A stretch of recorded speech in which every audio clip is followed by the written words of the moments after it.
Potawatomi, Ojibwe, and Odawa nations who signed the Treaty of Chicago in 1821 and 1833.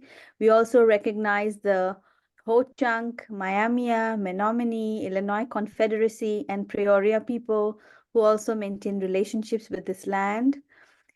We acknowledge that these sacred homelands were ruptured by the European invasion of the Americas. In 1493, Pope Alexander VI promulgated the doctrine of discovery, which seized native lands and resources with impunity. This doctrine has been used by countries throughout the Americas, including the US, to legitimize colonial policies of displacement and genocide towards native peoples, and to justify colonial legacies of white supremacy and global capitalism. We appreciate that today Chicago is home to one of the largest urban native populations in the United States. We further recognize and support the enduring presence of native peoples amongst our faculty, staff, and student body. And in the spirit of Vincent de Paul, we affirm our commitment, both as an institution and as individuals, to help make our community and our society a more equitable, welcoming, and just place for all. All right. I also would like to thank the Department of Women's and Gender Studies, particularly Dr. Ann Russo for coordinating, organizing this event. I also like to thank the Women's Center, Global Asia Studies, and American Studies for co-sponsoring this event. Special welcome to the folks joining us from the Filipino American Historical Society and other Chicago area community members. I know many of you have been working closely with Andi, so special welcome to you. This is also welcome to Andi's students, I know, who are in a research methods class, and our students in WGS 391 at DePaul. I am really excited about everybody joining and participating in this conversation. Please join me in welcoming Dr. Andi Remoquillo, who is an Andrew Mellon Postdoctoral Fellow in American Studies at Wellesley College, where she currently teaches courses in Asian American history, gender and Asian American diasporas, and interdisciplinary research methodologies. Andi earned her PhD in American Studies from the University of Texas at Austin, but began her journey as an Asian Americanist feminist scholar in the Women's Studies program here at DePaul. Andi earned a BA and an MA in our department. We are so proud of the work that Andi is doing. Woo! Welcome, Andi. Thank you. So I am going to turn it over to Andi and welcome you, Andi, to your talk today. I know there is, we're going to spend about 40 minutes, 45 minutes on your talk, and then to tell everyone there is going to be time for discussion, for Q&A. So I'll open it up, but you can also put your questions in the chat, I think. All right, over to you, Andi. Thank you. Thank you for having me, everybody. I am very giddy right now because this is so exciting to be able to talk to so many different people from different areas, right? That's the beauty of having it be virtual. I'm seeing some familiar faces and names that I haven't seen in a while.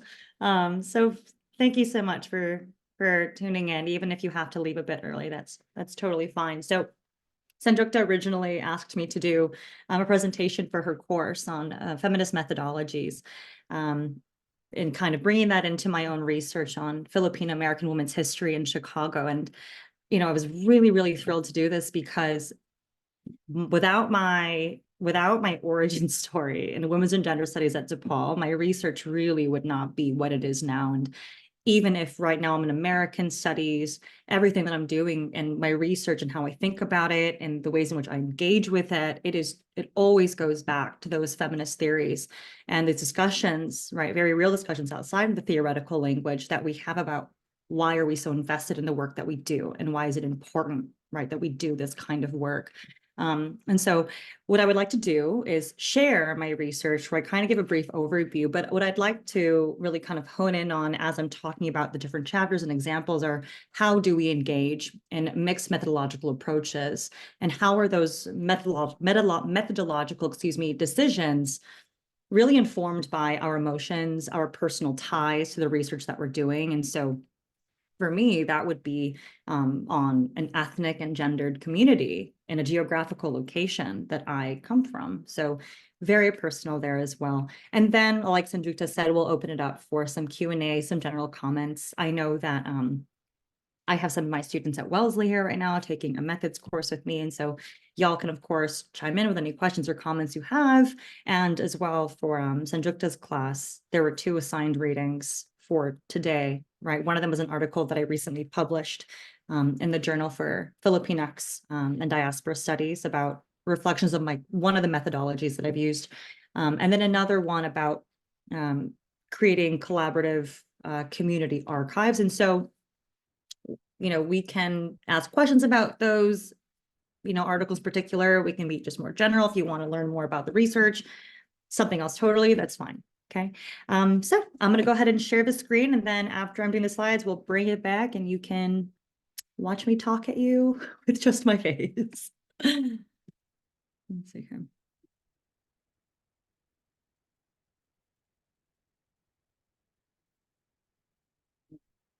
Set up a little bit more.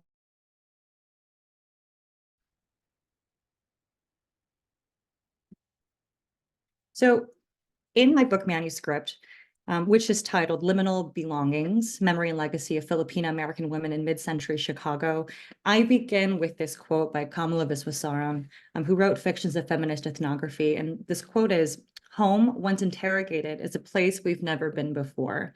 And I always go back to this quote because I just think it speaks volumes to the ways in which my own research reflects questions that I've always had about home, and these growing questions of community as well, right? When really that means is we might think we know where we come from. For me, for example, I come from the Chicago area. My parents are Filipino immigrants, those are my, in quotes, home, my origins. But when we revisit that through a critical lens, through an analytical lens, we meet it again, and we can, unsurface all of these different systems and all of these different intricate ties that really create it. And so with going to this project, that is very much what I'm doing. I am revisiting this idea of home and placing a larger context of second generation Filipina American women, even in a time before my parents even immigrated, right, mid-century. But it all comes together in this conversation of what does home mean? What does it look like? What does it sound like, feel like, depending on your intersectional identity? So some primary questions that I'm going to explore, or, I want everybody to kind of sit with as I'm going through the presentations and talking more about my research is, in terms of methodology, how do we take one person's story? Because my research is really drawn out of the oral histories of one woman, Estrella Alum, who I'll talk a little bit more about in a minute here. But how do we take one person's stories and create a whole sociocultural history about that, especially when you get pushback with this, from more traditional social scientists, for example, saying, well, that's not really a relatable history. How can this history be representative of a whole community? It's just one woman's voice. So I want us to kind of think about that, right? How do we take that method of oral history and make it something something bigger? Another question is, what are our responsibilities as feminist researchers?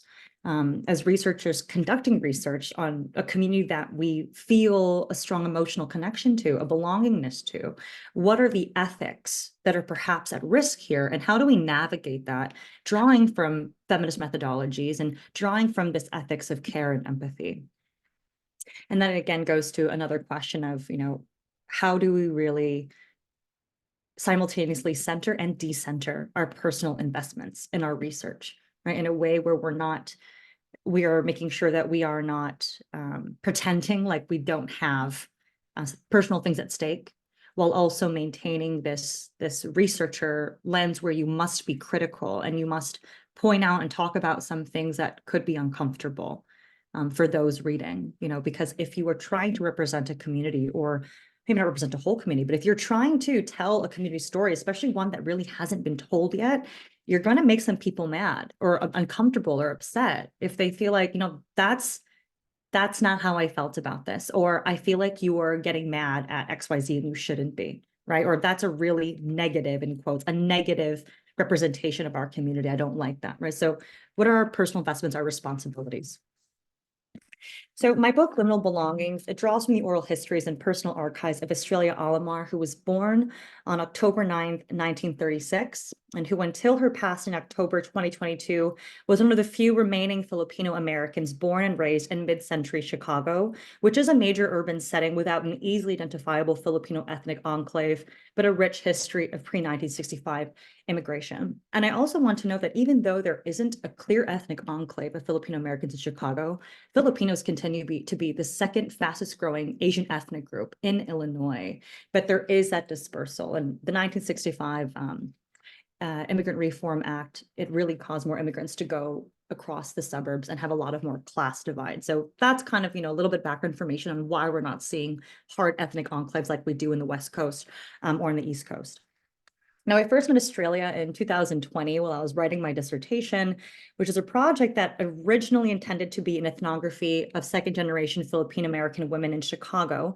But eventually it turned into a blend of an ethnographic, oral history, and an archival project. And I just want to make this known, I had zero training as a historian.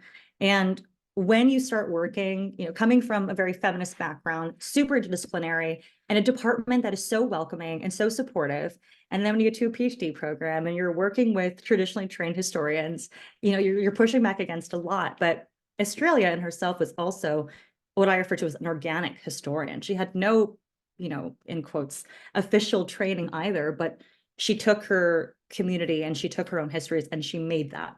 So I'll get into that a little bit more later.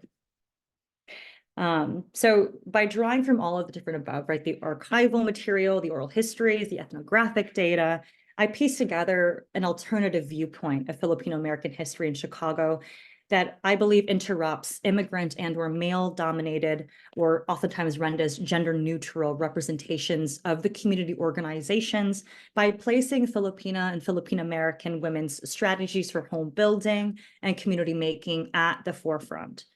Furthermore, the moments that I do highlight in the book are inspired by Australia's stories, but they also play an important role in troubling monolithic understandings of community by honing in on the ways that loneliness, isolation, unbelongingness, and cross-racial kinship networks were actually essential parts of constructing community rather than being antithetical to its existence. Now, the current chapters are organized chronologically, beginning in the 1920s when Australia's parents immigrated to Chicago, up until the turn of the 21st century, when Australia really established herself as the leading community historian for Filipino American history in Chicago, through her publications of Filipinos in Chicago and the opening of the first and so far the last Filipino American History Museum in the city. Each chapter draws from her memories and archival materials to showcase the ways in which women and girls experienced race, gender, and geographical location. And I also should add this too, generational positioning, in ways that subverted white and or Filipino heteropatriarchal expectations of Filipina femininity, while also creating their own forms of community, even when excluded or severed from mainstream ones found in both, in quotes, Filipino or in quotes, American spaces. Australia's stories and the archival materials also show how they maneuvered through and in between societal and cultural boundaries, separating Filipino, white, and Black. So disrupting that Claire J. Kim's concept of that racial triangulation, that we have, these hard positionings of where different racial groups play and how our racialization is informed by one another. And Filipinos, from this sense, as a minority within a minority, meaning a minority within Asian America at large, they really trouble that. And Australia's stories show that. So I talked about, right, how this manuscript started off as a dissertation. And even more than that, though, what brought me to the dissertation and focusing on Filipino American women's history, it was my own upbringing in the Chicago suburbs. So I grew up in Naperville. And for those who are familiar with the area, Naperville is a very high socioeconomic area, predominantly white, definitely I'd say middle upper class, the majority, maybe even, just people would say the tier of upper class. And growing up, my immigrant parents chose this area because they say the school systems.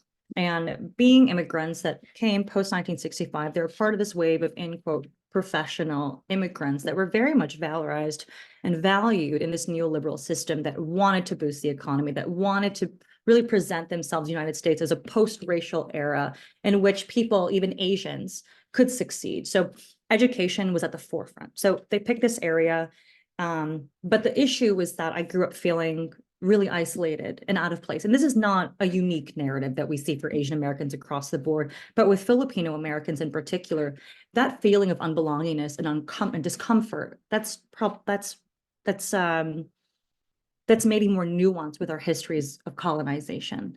So after meeting Australia, I learned that those same feelings of growing up without a network of Filipino Americans, without this close proximity, without representations of diversity in Filipino American history, or any for that matter, it really led to these feelings of anxiety, depression, isolation. There is a reason why we see for Filipino American women and girls that we have higher numbers of disordered eating, of substance abuse, of suicide ideation. And after speaking to Australia and some other Filipino American women that I interviewed, we see that those trends cross generations. So it's an intergenerational problem.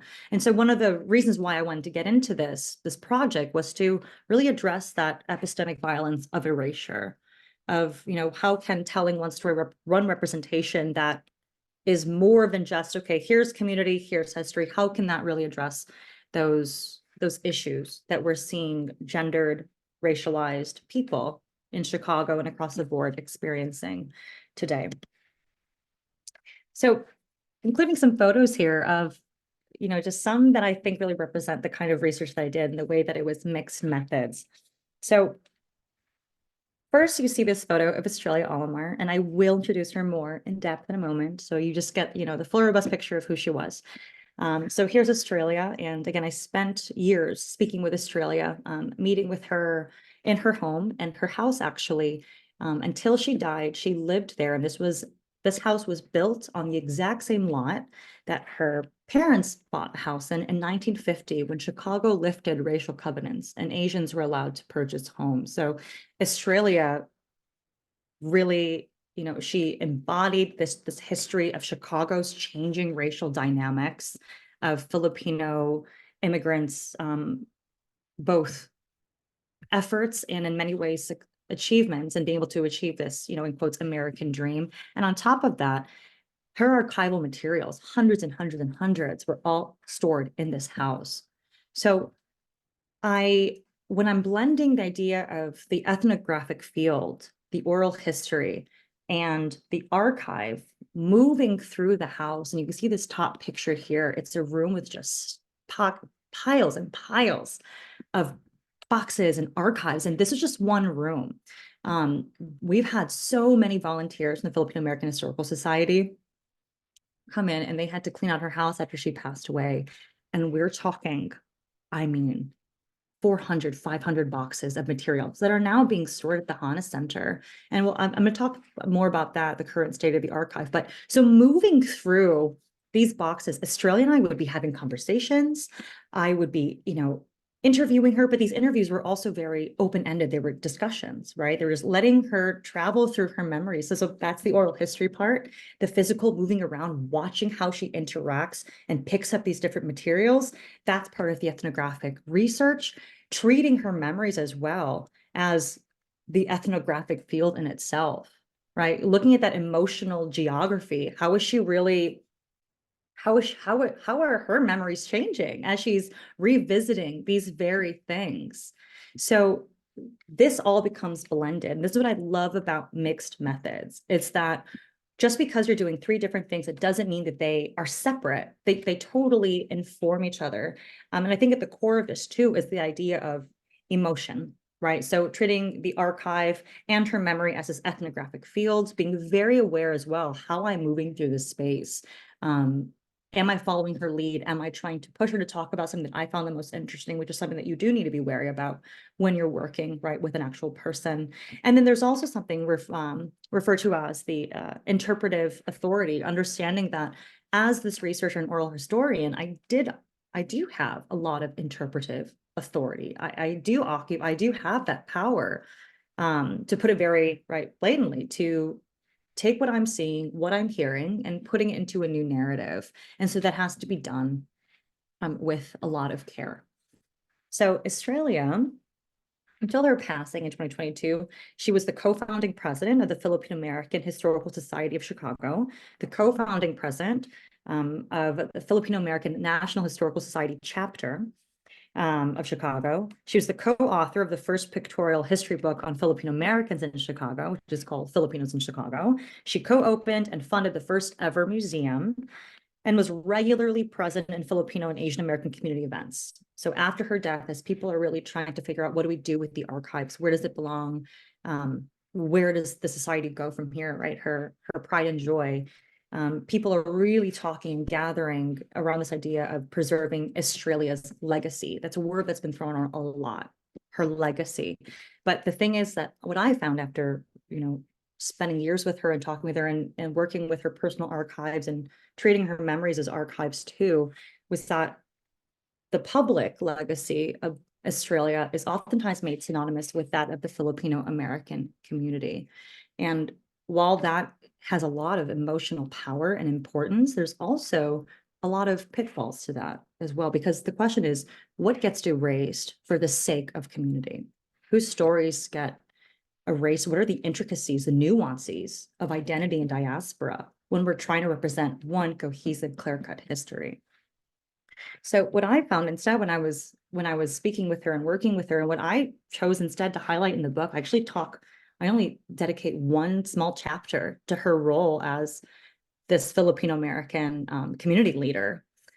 Instead, I look at how she was a second generation Filipino American who lived through mid-century Chicago and groups in mid-century Chicago as there was drastic and really volatile racial shifts because of the second Great Migration of Black Southerners to Chicago and other northern cities, because of urban renewal. And again, she grew up in Hyde Park. She also, for the first 10 years, lived in tenement housing on the West Side, which many people aren't aware of, that Filipino immigrants occupy tenement housing, clearly very racialized and very classed spaces. She was also the first teacher of color to teach at McKay Elementary School and the first ever tenured Filipino American teacher in Chicago. And one of the reasons why, and I'll talk about this later too, that McKay even hired her is because they were trying to say, yeah, we're pro-integration. Here, we have our first person of color. We have our first non-white person. And what she did as a teacher was that she played an integral role in creating these bridges and ties between Black students and white students. And without that bridge, we'll talk about later as well, there wouldn't be, some of that community that the students ended up feeling. She was also a friend. She was very much a self-identified loner, which people find surprising, knowing how charismatic and social Australia was in the Filipino American community and, traveling and everything as well. And she, in our conversation, she very much still defined herself as a daughter, as the daughter of immigrants. And so that is a very gendered aspect of her personhood. The fact that when thinking about her Filipino American identity and her role and her investments in her community and her, maintaining or preserving history, it always ties back to her parents. And that says something. So I'm going to show now some examples from the chapters and some of the archival materials that I found, the purpose of each chapter more in depth, and then some of the oral histories I think that gave those physical archival materials a bit more life. So chapter 1, Othered Motherhood, it unveils the ways that the early Filipina immigrant women, such as Australia's mother, Ambrosia, transformed tenement housing on the West Side from being symbolic of their exclusion and marginalization as gendered colonial subjects to homes in which they relied on kinship networks to raise their American-born children with, in quotes, Filipino values and shield them from the colonialist perceptions of Filipino inferiority that they knew they faced and their children would face. It was from Australia's early memories of her mother and the communities they had in tenement housing that she would begin to develop her own complex feelings about white Americans, Filipinos, and Black Americans, and experience uncertainty of where she belonged or who she wanted to belong with. So in here, we see this image of Ambrosia. And this image here is officially part of the Filipino American Historical Society archive. And so it's a blend of institutional archives and personal archives. So when you're working with archives, you can do a bit of both, right? Personal just means it's something that somebody else owns. Sometimes people describe that as just family memories, whatever, but we bring that in as well. And so this is when Ambrosia immigrated to Chicago. So she first entered through Angel Island, which most Asian Americans did pre-1965. And Filipinos were now under the quota system for immigrating that was initially enacted in 1924, but then Filipinos it was therefore applied to Filipinos after they gained their independence from the United States. And so she was number 17 of Filipinos to enter. And she's standing in Garfield Park in front of the Cordova Apartments, 1935. And this is a year before Australia was born. And this is where she would live. And I just love this image because this Filipino woman has never seen snow in her life. And she is so posh and poised with her hair, her hat, her scarf, her coat, her heels in the snow. And it just, for me, after hearing Australia stories, it speaks volumes to just how much of a pioneering woman she really was. Now, we take this image of Ambrosia, and we put it in opposition to this ad that we see in the Philippine Quarterly, which was a newspaper published both in Manila and in Chicago. And this was in 1932. And it shows a Filipino woman, and she is walking across water, right, from one land to another piece of land. And it says, one of the strongest pillars of Philippine society is the prominent role played by women in the life of the nation and the family. So we see here that these representations, these popular representations of Filipino womanhood was very much defined around her domestic duties. And if you look at the image as well, under the cartoon of the woman, it says, watch your step. And that is, it's not just a caring phrase to me, right? I interpret that as, it's not just, oh, be careful. It's watch your step because you represent a whole community. You represent a whole society. So we see how that weight of ethnic respect, of national identity is put on the shoulders of immigrant women, but especially around their roles as successful or good wives and mothers.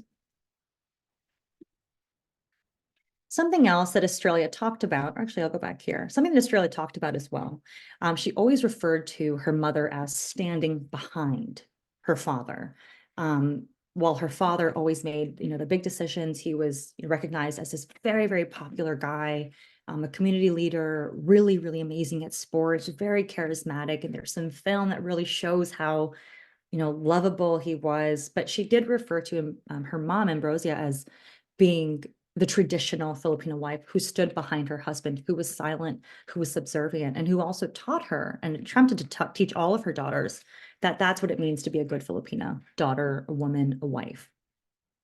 But as we go through more archival materials and I listen to Australia's stories about her mom and the other Filipino immigrant women, I find that could be further than the truth, that maybe Australia's mother and other Filipino immigrant women didn't outwardly speak back or against or try to take up space in these dominant spaces of, Filipino American community and these organizations.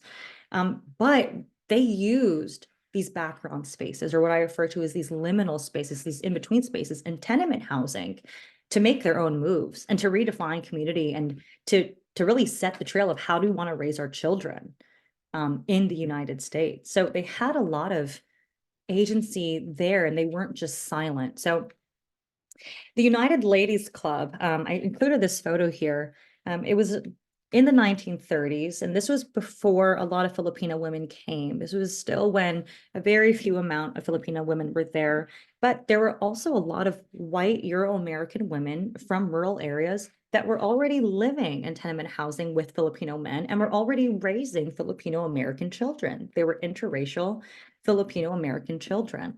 And oftentimes in history is reported about Filipino American history, these marriages and these mixed race kids aren't always talked about because they don't fit very neatly into this idea of this ethnic community who was, all Filipino. But Australia would talk about how her mom really depended on these networks, these friendships with these white American women to survive in her first few years in tenement housing. One of the unique things about Filipinos who came to Chicago was their socioeconomic standing. So in contrast to the Filipinos who went to the West Coast in the 1920s, who were primarily agricultural workers, perhaps not very educated or could not obtain a higher degree, Filipinos in Chicago went there specifically because they came from more money, they came from education, and they knew they can attend the universities in Chicago, unlike Australia's dad, who actually got his law degree from DePaul University.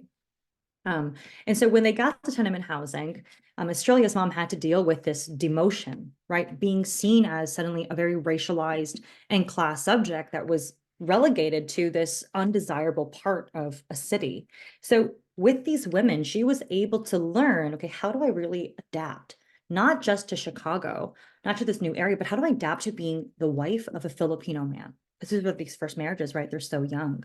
And Australia talked about how her mom actually, before Australia was born, she's the eldest, her mom experienced a stillbirth in tenement housing. And because there was such hush hush about talking too much about your problems, because Australia's dad, wasn't, or Australia's mom probably wasn't just very comfortable talking to her dad about all this and crying about it a lot.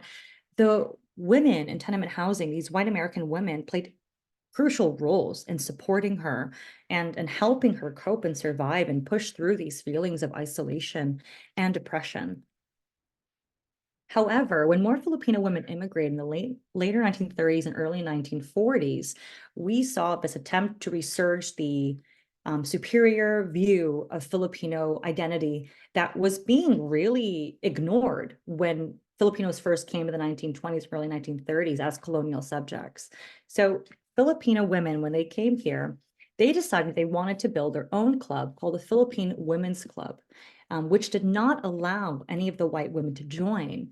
Now, you can see from their dress here and what they're wearing, very beautiful, intricate, expensive dresses.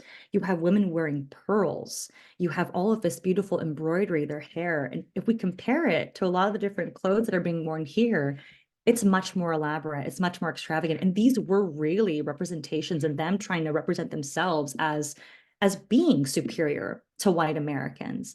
And Australia talked about how some of her aunties, right, where she would call them her mom's comadres. So they weren't family per se, but they had this network that these Filipino women directly, in Australia's words, snubbed the white American women in tenement housing because they saw them as inferior because of their lack of education, because they didn't have the same amount of money. So even if Filipino women and Filipino men knew they were entering the United States as racialized subjects, as colonial subjects, they found their ways in tenement housing to really subvert those narratives and to rearrange these racial and power dynamics. And even if that really sucks because it is very classist, it shows that, Filipino women, they didn't just go with the flow. They didn't just say, okay, you know what? Yeah, I'm, life here sucks. They did something with it. And again, that pushes back against the idea that they just stood behind men and they just kind of went with the flow, did their thing. Another thing Australia would talk about was how within these all women groups in Australia, her and her friends, they would run through the halls into each other's units, and they would, she would describe the sense of the sensories of smelling Filipino food cooking, hearing the women chatter, seeing, her mom sewing stuff in the corner where she would sew all four of her daughters' beautiful matching dresses, as you can see in the corner here. But Australia's mom, also on her own, I found her recipe book. And this was actually the recipe book here. It was dated from the late 1930s, early 1940s. And inside, she almost entirely had American recipes saved. So she saved, right, kids out soon, given milk and cookies, $5 biscuits. And Australia would say, we were American during the week and Filipino on the weekends. And what she meant by this was that, even though when it was everyone's in tenement housing together, all the Filipino families were together, her mom very much dressed, maintained the cultural values, maintained this. her mom, during the week when her girls were going to school, she tried to help them assimilate. And so here we see how Filipino immigrant mothers, like Ambrosia, were at the forefront of helping their kids craft this blended identity, and in their own way, therefore, beginning to blend and craft a different identity for themselves. In chapter 2, I Was Just Different, Filipino American Woman Identity, Filipino American Identity as In Between and Out of Place. It brings us to the 1950s when Australia's family purchased their home in Hyde Park, making them the first family of color to own property in their neighborhood. Now, although their move was symbolic of economic security and assimilation into middle-class white America, Australia talked a lot about feeling a deep sense of social instability and displacement as she struggled to fit in with other Filipino American teens, and as she witnessed the growing racial tensions of white residents as a second mass resurgence of Black migration from the American South heightened fears of securing the racial borders of Chicago's neighborhoods. It was in her loneliness and dislocation that Australia created her own terms of belonging through photography, popular culture, and a friendship with another loner Filipina girl. So actually, in this photo here, they are in, right, their living room. They have the Christmas tree. In 1951, they just moved into this house, and it is just the perfect picture of this Cold War nuclear family, but color it brown, right? Make it Filipino. You have the television, you have the Christmas tree, you have the drapes, which Australia's mom, always did. You have these girls in, pretty outfits, again, that her mom made, and it's very much the shining picture of Filipino American assimilation. But again, she always said, I was just different, or I was a loner, because she felt that the other Filipino American kids didn't like her. And I think a lot of that had to do with the fact that they saw Australia as, thinking she was better than the rest of the kids because her parents were able to buy a house, they were able to move out of tenement housing. And then at the same time, her parents didn't really let her socialize with the white American kids at school outside of class. And so she was very much straddling, in this liminal space of, where do I belong? Am I really Filipino? Am I American? And so when she talked about meeting another loner Filipino American, this would be Joanne, and she takes a lot of photographs of Joanne. And Joanne was mixed race, her mother, white American, father, Filipino, and she grew up with a lot of trauma. Unfortunately, she witnessed her mother be murdered by a Filipino boarder in their house when she was like only a toddler, and it caused a lot of social anxiety for her. It also caused her to actually feel a lot of mistrust towards Filipino men. And so Joanne didn't actually feel like she belonged or felt connected or safe with other Filipinos too. And then in these other photos, I found this box, and Australia had, dozens and dozens of photos of celebrities. So in Australia, because she felt so out of place and lonely in Hyde Park, she would take the streetcar into Chicago with her camera, with her brownie camera, and she would follow celebrities and musicians. And that was, a way in which she could craft a different world for herself to belong in, this fantastical, in many ways, imaginary world where she didn't have to be any one thing, she doesn't have to be Filipino, she doesn't have to be American. She's just a fan, and these beautiful, smiling celebrities are happy to see her. They're posing with her. And so she found a sense of hope there and of warmth. In chapter 3, Politicized Invisibility, Filipino American Women's Liminality and Strategic Silence in the 1960s, it brings us into Australia's young adulthood as she becomes the first to leave home and attend college, first the University of Illinois at Urbana-Champaign, and then later where she graduated from DePaul University. As you can see, her graduation photo is right there. And the 1960s were also her first years of what would soon be a lifelong career in teaching majority Black students in Marquette Park at McKay Elementary. Now, while Australia grew up very uncomfortable with her racially in-between positioning, oftentimes accrediting this ambivalent identity as one of the main sources of her loneliness, I argue in this chapter that it is her liminality as an Asian American woman in white-dominated spaces that allowed her to strategically work in what she referred to as both sides, as she secretly listened in on her racist white coworkers' conversations in the teacher's lounge, mentored the Black students who faced severe prejudice during integration, and worked with her white husband to promote healthy integration in their neighborhood and Catholic encounter groups. Now, this also kind of still, when I'm writing about, okay, I'm calling this Filipino American history in Chicago, but oh wait, I'm no longer talking about Filipinos, right? Or even talking about the celebrities. Those aren't Filipino celebrities. We're talking about white American celebrities. And now here we're talking about her white coworkers, her first husband, who was a white American, and then her Black students. But the reason why I bring up these stories, because it shows that part of crafting that Filipino American community, which she would redefine as this leader, right? The co-founder of all these organizations, this self-made historian, but she first needed to experience isolation and misplacement and discomfort of liminality. And she needed to experience and build these cross-racial relationships to even fully form what she believed and what she wanted to find for herself would be a Filipino American identity, specific though to Chicago.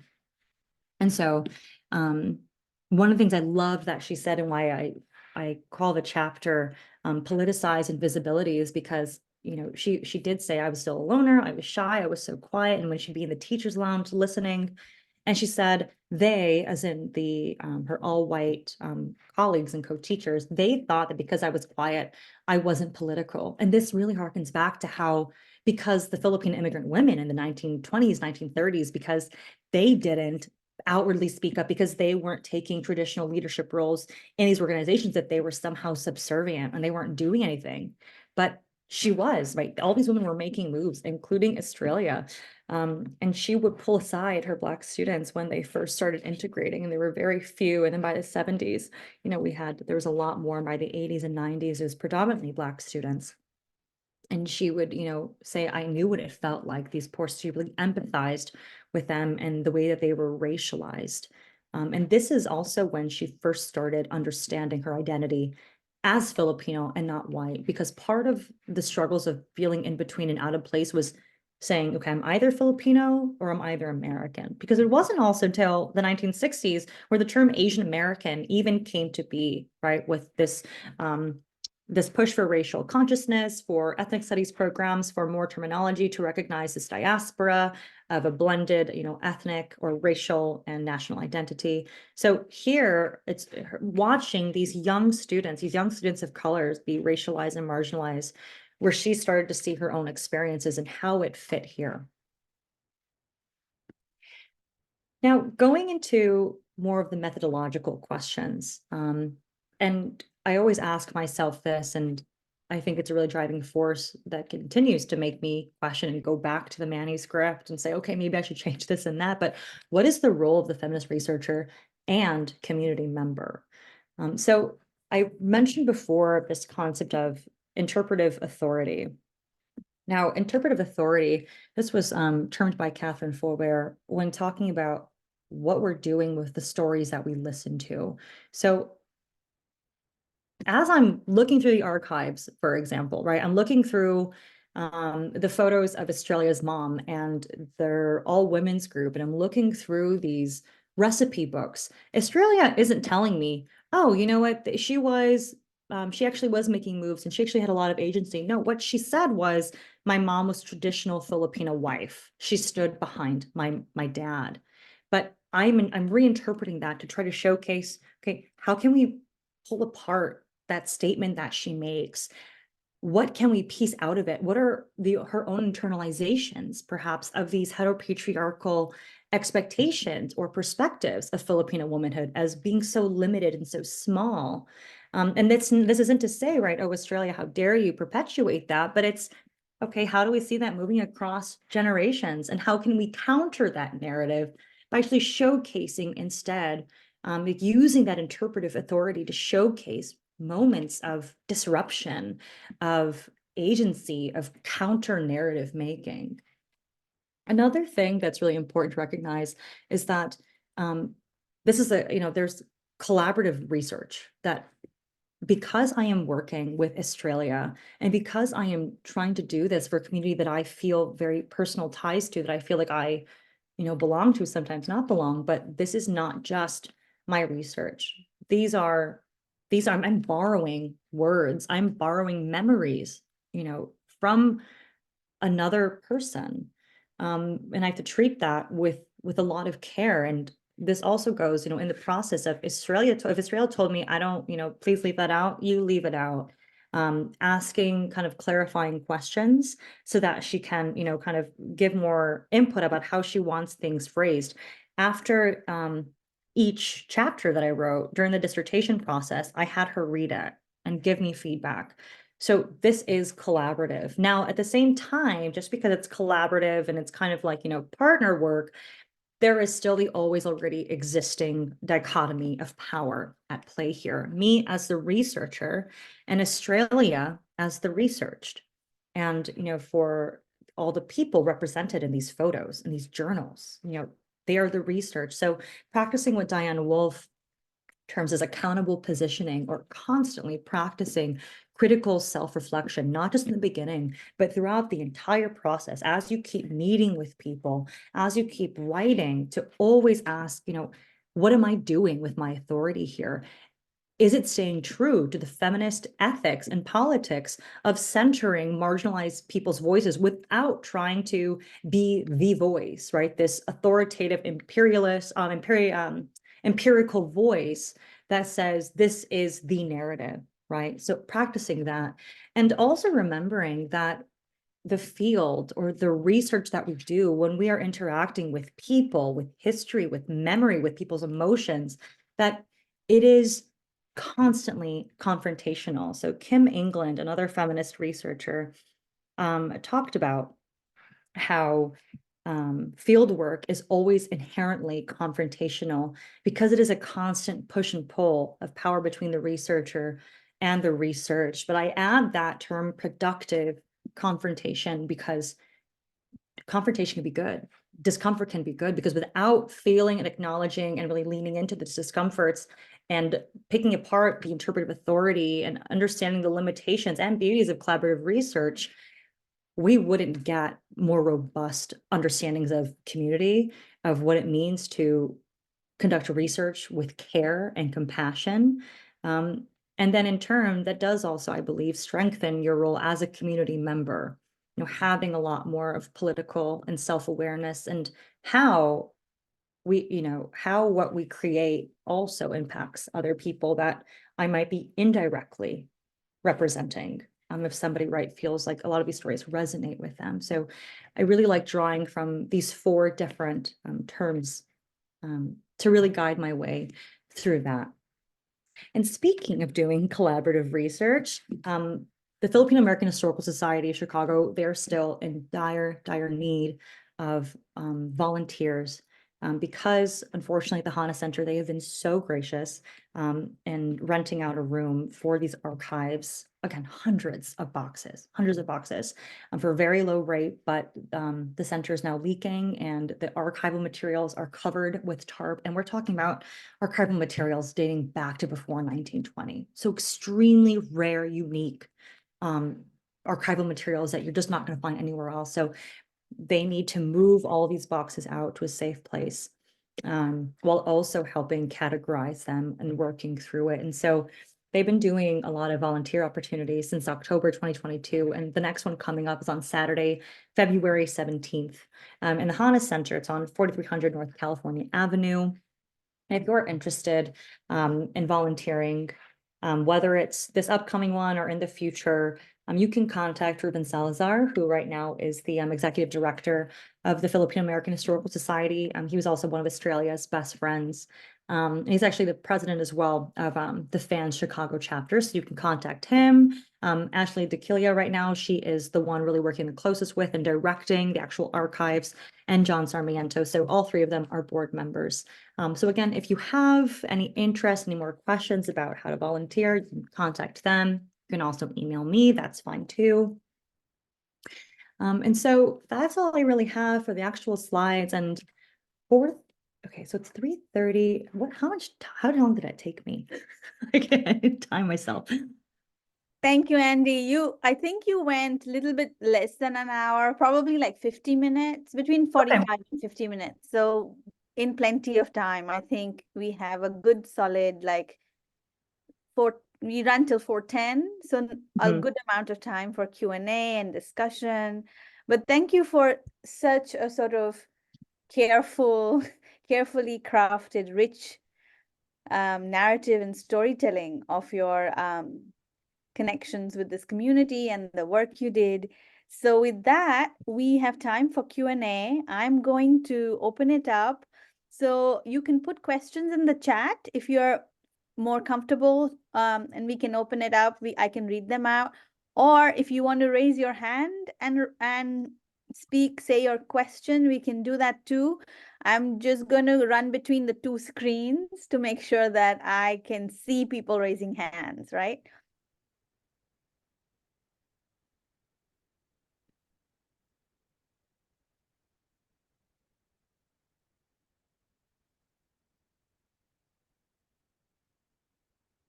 Maria, so good to see you.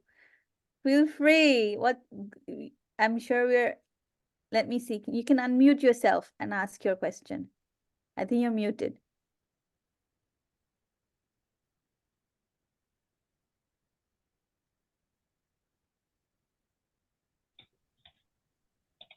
Sorry about that. Can you hear me okay? Great. Hi, Andy. It was so good to hear your talk. Thank you so much for coming back to DePaul. I was so excited to see that you were going to come back to talk. I have so many questions, so I'm just going to focus on one or two. So one question is about Estrella's passing, and what was that like for you? And were there stories that she felt or things that she wanted to still tell? Yeah. So that's one question. And then the second one is, I think you mentioned earlier about when we tell stories, we have to focus and make decisions on what to highlight.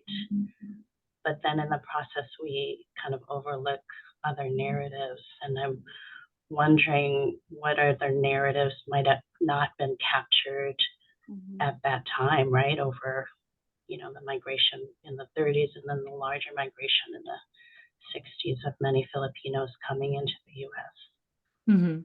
Thanks, Maria. That last, I think you broke up a little bit that last, but you were asking, did you ask what other narratives could have been left out? Right. Yeah. 1930s until 1965. Yeah. So I'll start with your first question about when Australia passed. She had been, when I first met her,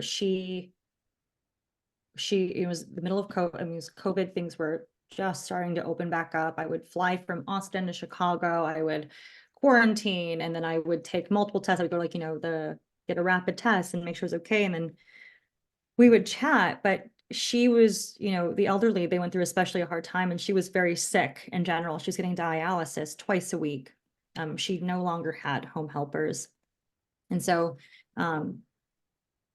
her health was failing, and it really, it was hard to tell sometimes, because Australia, if you knew her, she was so hyper and so active. And even though she had to use a walker, she had a walker positioned all over her house so she can go from one to the other. She was constantly moving things. And so when she passed away, it really hit people quite hard, especially, for people like me who couldn't be there physically when she passed. And so I did get to see her about a month before she passed away. She was staying at a nursing home really close to where my parents live in Woodridge right now. And I was able to I gave her a draft of my manuscript. I gave her, the paper copy. And, I wanted her to be able to read it, because I'm getting emotional, because she really, really wanted this story to be told. And, she dedicated so much of her life to preserving this community history, but she would always talk about how she wanted to write a memoir about her own life. And I think it was, she wanted to really, she felt like, okay, I did a lot of work for my community now, and now I want to do something for myself.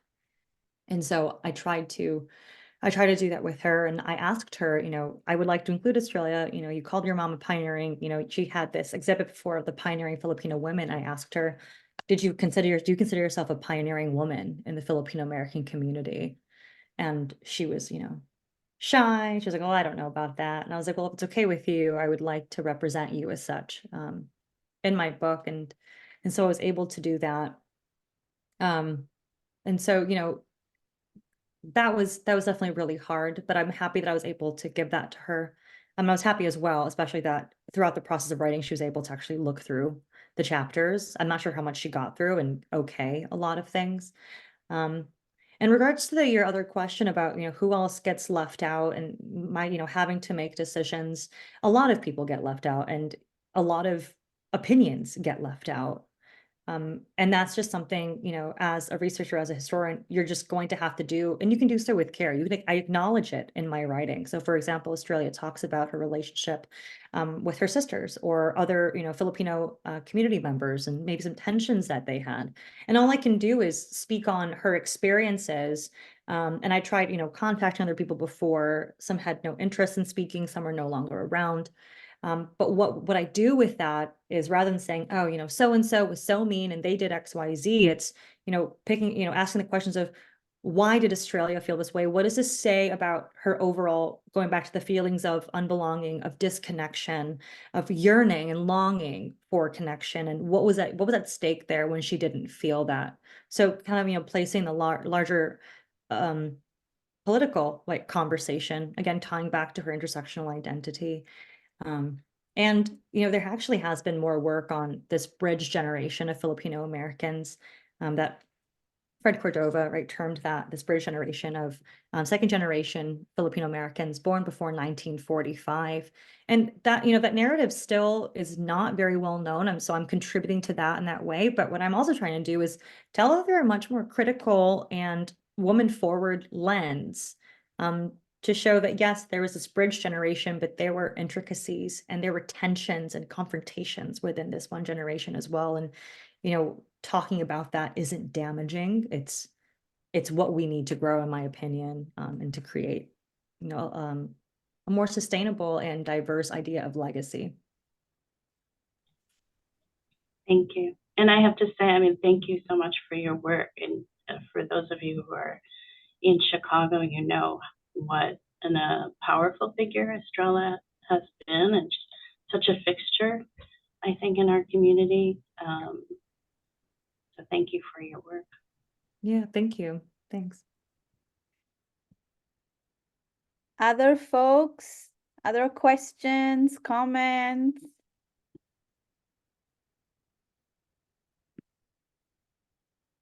Moy. Hi, Professor. Hi.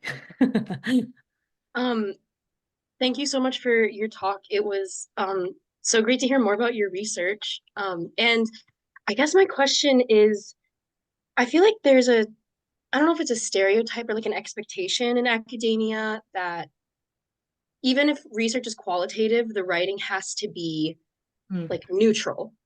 And you, as a researcher, should acknowledge your perspective, but should not have any like feelings about it. And I guess I'm wondering how, if this is like a community you resonate within, you have emotions, given that you're representing it in certain ways, how do you contend with like how you feel versus how you have to represent that in your research? Yeah, that's a really good question, Moy. Well, remember, and this is applicable to everybody, especially other students taking a methods course right now, but there's no such thing as neutral research, and there's no such thing as neutral writing. Everybody has something at stake here, but it's how you choose to represent yourself. Now, again, going back to the feminist theory and methods, start with the personal, and the personal is always emotional, and that always goes to political, and therefore the political is also emotional. So, the way that I write, I welcome emotions. I welcome the vulnerability. I do talk about my reactions when speaking to Australia. I reflect on that sometimes, like there was this really great photo I found in her celebrity little, scrapbook, and she tore out this piece of, I don't even know who the celebrity was. He was a very handsome man, and there was like a pink lipstick stain on it. And I was like, Australia, what's this? And like the emotion there that she was like kind of like bashful, but also laughing. She was like, well, I don't know. And, I talk about that. And I talk about how I felt, like charmed by it, and I thought it was funny. And there are also times where I talk about watching her recount memories about her mom and the sadness that she's seeing and how that resonated with me and thinking about my own relationship with my mom and feeling like losing cultural retention as parents get older. At the same time, though, it's important not to center yourself, in my opinion, to center yourself too much. You have to be really cautious about that. Because again, I think that when you center yourself too much and you kind of do the whole, oh, we're the same. It's just, we're two girls just chatting. And, it's not that, because there's still that research dynamic there. And I will say that if you are writing in a field more welcoming of personality and emotion, like, in Asian American studies and women's and gender studies, absolutely. It's much easier. And I think that actually that general interdisciplinary push, though, Moy, is happening across the board in, history, anthropology, sociology, which is really great. But yeah, if anybody ever pushes back and say that it's too personal, I'll be like, okay, so of course it is. That doesn't make it less rigorous or less political just because it is personal and emotional. Thank you. Thanks, Moy. Thanks, Andy. I'm just wearing my WGS 391 hat really quickly. I see Leila's hand up. Leila, in 1 second, I was just going to say to students here that the piece, Andy, that you wrote, that we read for class, of sort of navigating the sort of assumption of sameness around that idea of kapwa, that that you were sort of kind of taking a critical look at it. I was thinking about like your stories, like your relationship with Australia.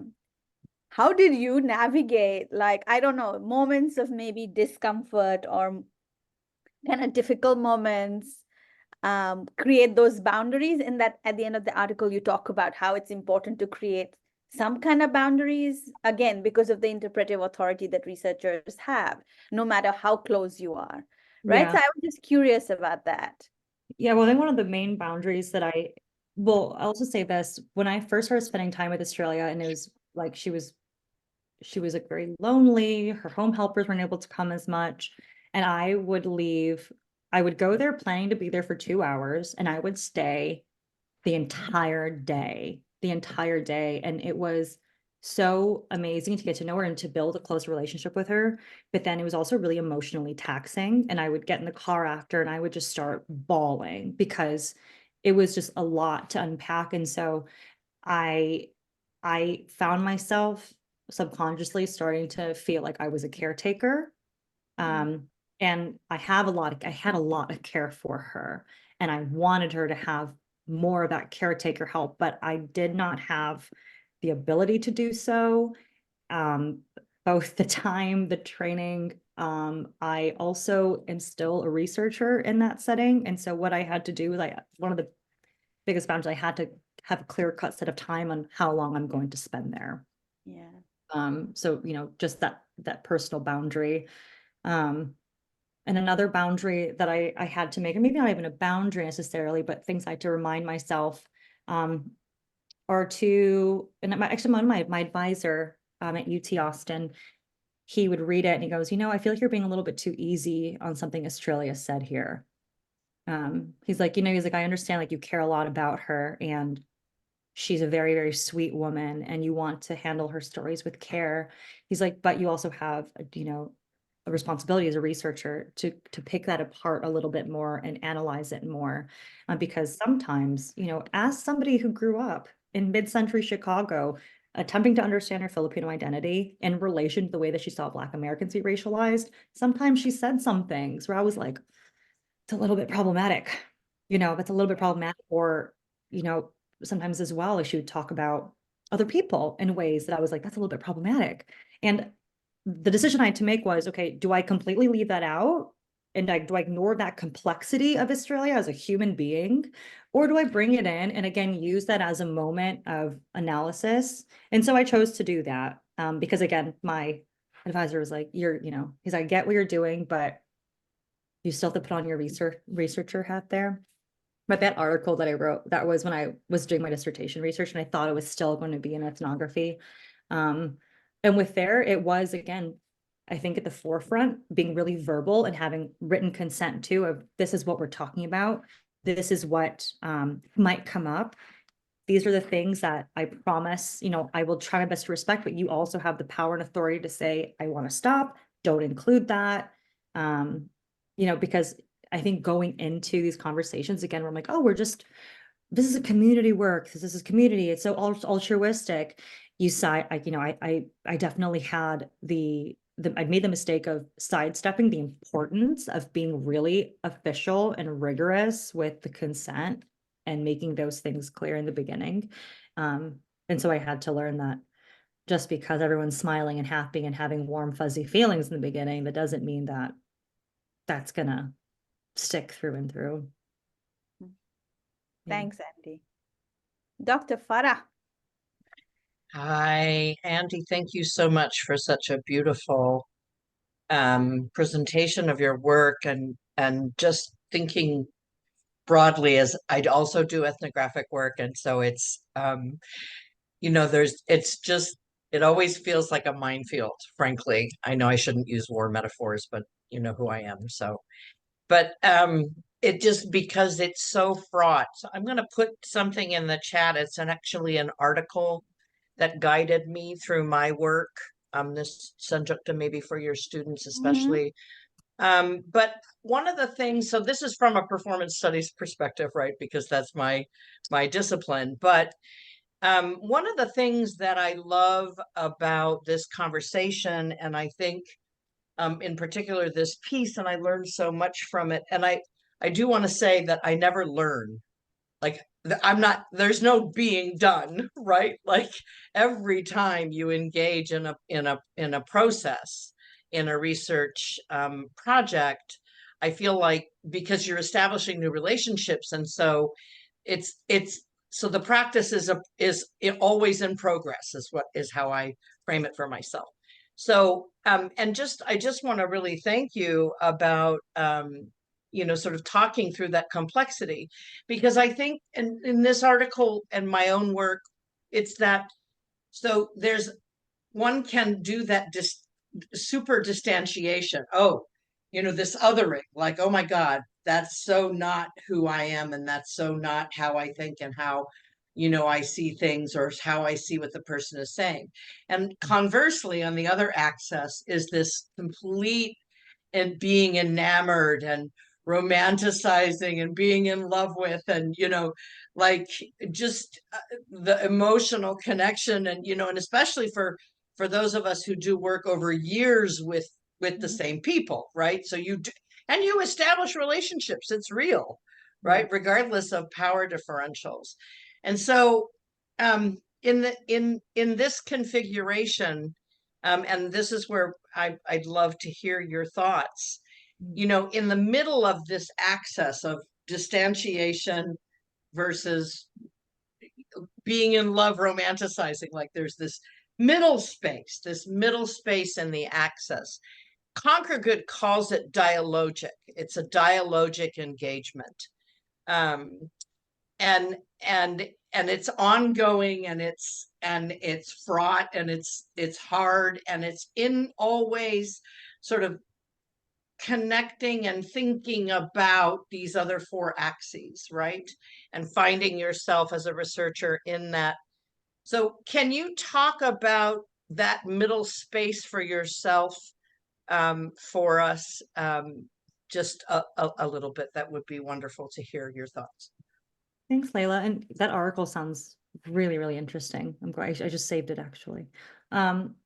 I like going back to Kim England's idea of that the field is always confrontational, because existing in that middle part, it's really uncomfortable. And I like also how you said that you never learned. It's constant learning and it's constant growing, because sometimes I feel really good about how I'm handling things, and sometimes I'm like, oh God, I did not do that well. That's the confrontation, the internal conflict that you feel, and the big questions, right, that you go through.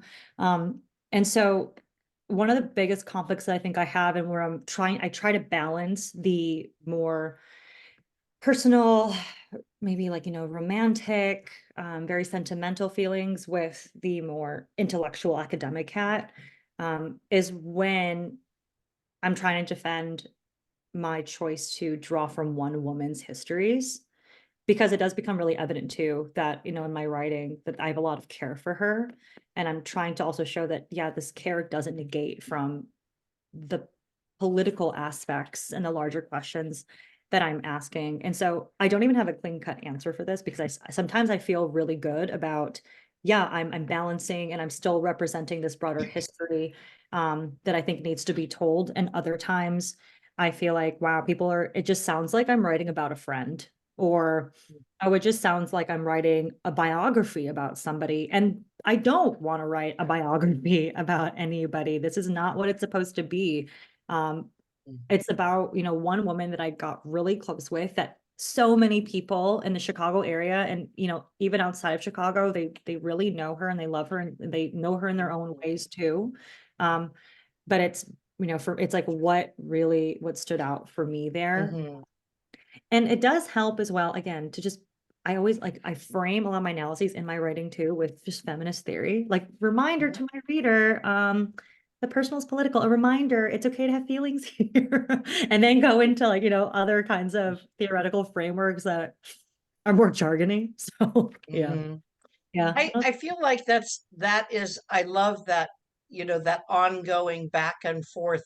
I think one of the things that comes to mind is really thinking about critical reflexivity, Yeah. right? Where you're constantly looking, it's that constant tacking between, these different sort of positionalities that we inhabit as we're in relation, but also as we're doing this research. And I think that sort of feminist, like a critical feminist reflexivity.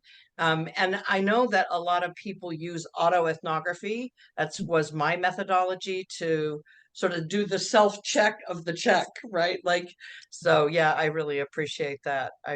So thanks so much, Andi. Thank you. Really just so thought-provoking. Thank you. Thank you, Andi, and thank you for that question, Leila, because I feel like a lot of this is this is what feminist methodology looks like, right? Exactly, the struggles, the kind of being stuck between things, or not always ever resolving anything, but acknowledging the fact that there is ongoing issues and you're attempting to deal with it. But that doesn't mean that you have always a finished conclusion, or like that you've resolved it. Maria, did you have another question? Saw your hand up. I do. It's kind of like, while we have you, I'm going to take advantage of this time. Just being from the Filipino American community, I think your story, Andi, of living within a whiteness in a Western suburb resonates with me, because it's very similar to my upbringing. And I think the challenges of doing research within our own community is, how is it perceived? So knowing our community and how there's these aspects of warmth and loving and holding, but there's also aspects that are sort of brutal, critical, and dismissive. So I'm just wondering how this research, I think for Estrella, just honoring her life and so many people knowing her, Yeah. how have they received your work, and also how have you been navigating just the community reception, whatever it may be. Hopefully it was mostly positive. Yeah, definitely. Well, the manuscript is not out yet. And so I always help people interpret, what I have to say. But okay, how do I put this? There's a really common theme in ethnic literature or in, ethnic research to point out how Asian Americans feel very othered by white America, and that theme of like unbelongingness, it's so common.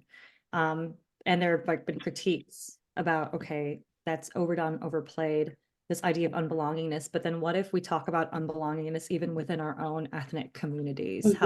Yes. Right. That's also really important. It also gets really sticky. But how I do it, I try to do it in my writing. It's not pointing fingers at, okay, this person is really, they excluded.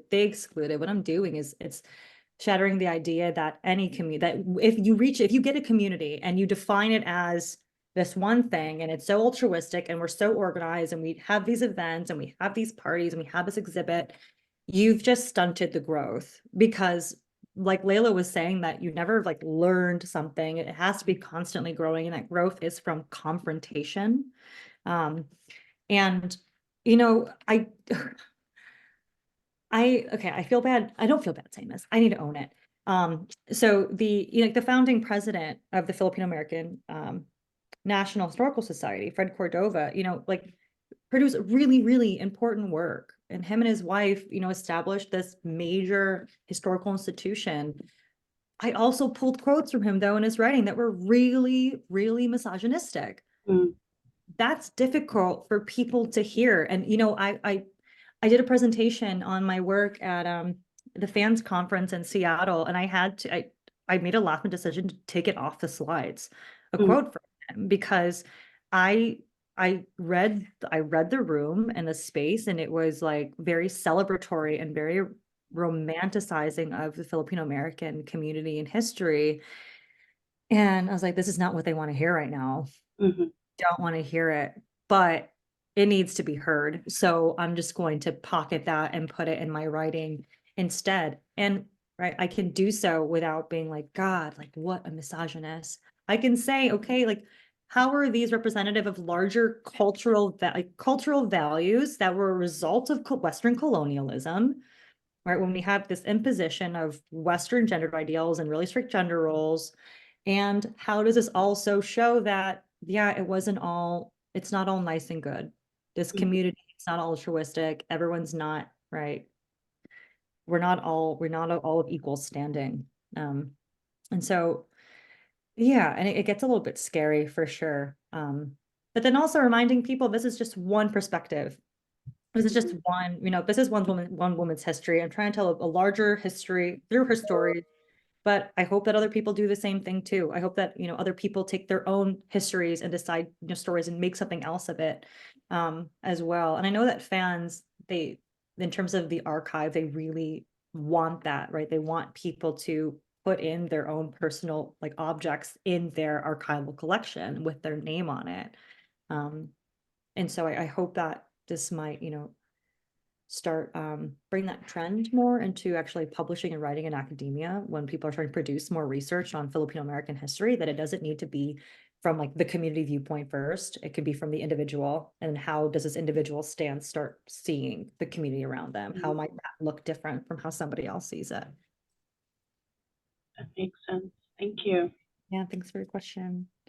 Also, something that came up in this conversation, I think is really important to remember in the context of racialized communities, in the context of being within the United States, while we are also navigating that, there's also danger of assuming a certain kind of homogeneity within racialized communities, which is so not true. Like all racialized communities, no matter how marginalized, also have hierarchies, right? I feel like that sometimes doesn't get in our sort of, because it's a tricky thing to manage, right? While you're also fighting whiteness and racism, you're also fighting some of those same things happening in your own communities, right?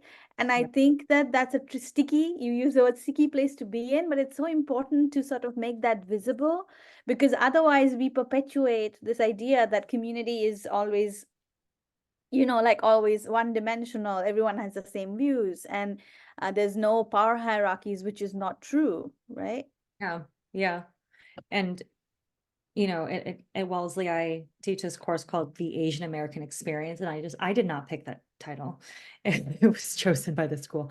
But part of that, right, is what even constitutes an Asian American, what even constitutes a Filipino American. I actually remember when I was writing my master's thesis, and Sanjukta, you were on my committee, and you and Robin Mitchell were like, careful how you use the term Asian American, you're using it as a blanket statement. And I was like, well, I am talking about Asian Americans, but then who gets to be a part of that narrative? And the question that I ask my students is, okay, is if being Asian American is measured by, are you familiar with the food? Do you speak a heritage language? Do you follow this star and this stuff? And if you don't, then I don't think you're that Asian. You're more in terms of whitewash. But what about transracial adoptees? What about people who are mixed race and they were only raised with their parent who was not Asian, and those things don't resonate with them? Are they not Asian? The same thing applies for Filipino American. So for Australia, she did not get along with the other Filipino American kids, according to her. She was snubbed by them. She was very embarrassed by her Filipino American culture, and it's because she didn't have like that safe space. And so she found community with another Filipino loner girl who was mixed race and who had a lot of anxiety about Filipino men because of the violence that she saw when she was really, really young. And, they might seem like the outliers that, okay, they're just less Filipino compared to the other kids. But what I try to show is that no, they're Filipino because they're Filipino. Now, we don't need to define their Filipino-ness based off either checking off all these boxes that makes them Filipino. Are they participating in beauty pageants? Australia hated beauty pageants, which is huge in the Filipino American community. She despised them. She would never want to do them. And so it's like, okay, what does she want to do instead? She wanted to take photos of trees and celebrities. Is that, do we have to call that a Filipino activity, or can we just call it an activity that this girl who was lonely really liked to do? And isn't just highlighting that personhood right there? Like, isn't that fun? Isn't that important? And I think that's also, right, I get worried of like, okay, but why would somebody reading this book care about that detail?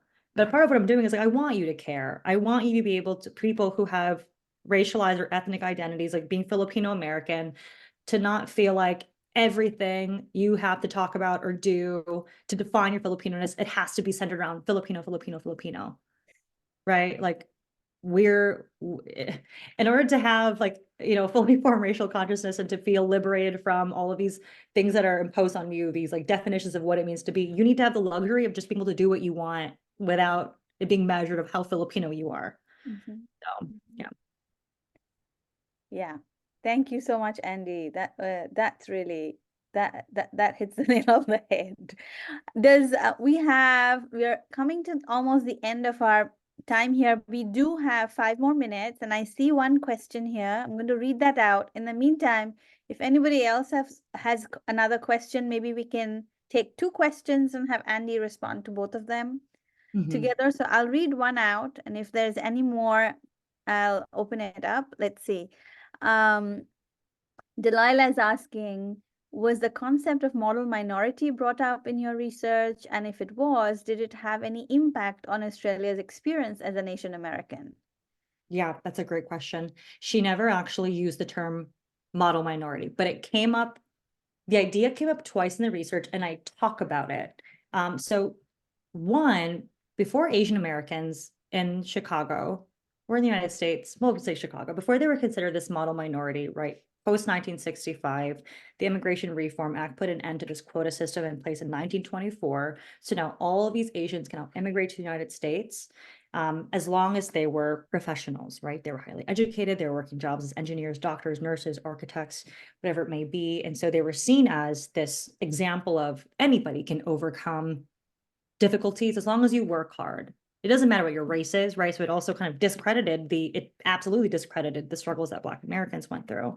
And so when Australia was talking about, when she started working at McKay Elementary School, and she was the first teacher of color there, she knew that it wasn't an accident that they hired an Asian woman and not a Black woman first or a Black man first, that they needed somebody to, that seemed not political, as she called herself, right? She's like, they didn't think I was political. And the way I read it was that her liminal positioning in between, right, white and Black, if we're looking at this racial triangle, and a woman, so somebody who is seen as being all like hyper subservient and soft and docile, that this was almost like an extreme version of this law-abiding, not rule following model minority. But what she did with that was that she used that cover, and how I interpret it, she used that cover to build relationships with Black students, to help them integrate, to teach her white students as well to unlearn racism things that she could not do in front of her white colleagues openly, but she could do that in her own class. And she also used to tutor during the summer, and she would go to her white students' houses and she would hear the parents talk about, you know, oh, we're moving because all of these Black kids and Black families are here, and Australia on her. She would nod, she'd go, yep, absolutely. But the parents felt safe telling her this because they didn't see her as, you know, oh, she's Asian, she's not Black, it's safe to do this, model minority, right? But then when she's one-on-one with the kids, she would teach them. She would talk to them about, what do you think about this? You know, what do you think it's bad that your classmates are Black? Do you think they're, you know, and so again, I think she would kind of play up that model minority idea so that she could do what she wants in a way, you know, with like when she was talking to students. And another model minority actually came as well when I was doing archival research, because her first job right out of DePaul was actually in Cabrini Green. And she was working with predominantly Puerto Rican students, Black Puerto Rican students, and the teacher that she was co-teaching with was a Puerto Rican woman who grew up second generation in Humboldt Park. And I was doing, you know, I was trying to find any more connections, like archival research, tying Filipino Americans and Puerto Rican Americans together, because they both have very similar colonial legacies in Chicago. But what I did find was that in the 1940s, up until early 1960s, Puerto Rican Americans in Chicago were called by like official records this model minority or this model citizen, because they were seen as occupying like this really special place where they weren't like Black Americans and causing issues, that they were really representative of, you know, American ideals as U.S. colonial subjects as well. But then it wasn't until they started protesting and pushing back against a lot of the racism that they faced from law enforcement, that they're, you know, Chicago turned on them and they were like, nope, you guys are thugs and you guys are, you know, criminals. And then, whoa, look at that. Asians are coming in now. They're the new model minority. They're law abiding. And so there's actually more pressure too in Chicago for Asian Americans or Filipino Americans to perform in a way that was very, you know, respectful and law abiding, not, you know, stirring the pot too much, because they could see how easily you fall, how easily you can fall if you, right, really question the status quo. But that doesn't mean that they don't make moves in the dark, but not really the dark, but, you know, just not, because Australia says she didn't protest. She didn't go out in the street. She wasn't an activist. But I guess it's also how, like, how do you define active? How do you define political work? Just because it's not out in the open. We have 1 minute left. Andrew, you have a quick question. If you can make it quick, yeah. Andrew. Yeah. Hi, Profe. I had a quick comment with a follow-up question. I was your undergrad student at UT, so was Mizuki, who's next to me actually. And now I'm a graduate student at DePaul, and I don't think without your class I would be the student or scholar or person that I am now. And I wanted to take the time to like publicly thank you and let you know that like your work, your reach, your influence is really big, and I hope that Wellesley is treating you very well. So selfishly, my follow-up question is, do you see yourself mentoring or teaching or professoring in Chicago ever? Yeah, DePaul, hire me. Take me back. Come, Andy. Come to DePaul. Yeah, 100% I do. Yeah, you know, it's so strange being in Boston where you're just like in the throat, like you're in the middle of all of these really, really high caliber, amazing universities with like big names. And of course it's, you know, it's great to be there. Wellesley is such an amazing institution too. Like the students are incredible. I mean, y'all went to UT Austin, so you know as well the mix of students, but also there was a really, you know, high expectation for how students would perform. The thing I love though about DePaul in particular, I'm not even just trying to like, you know, get you to hire me.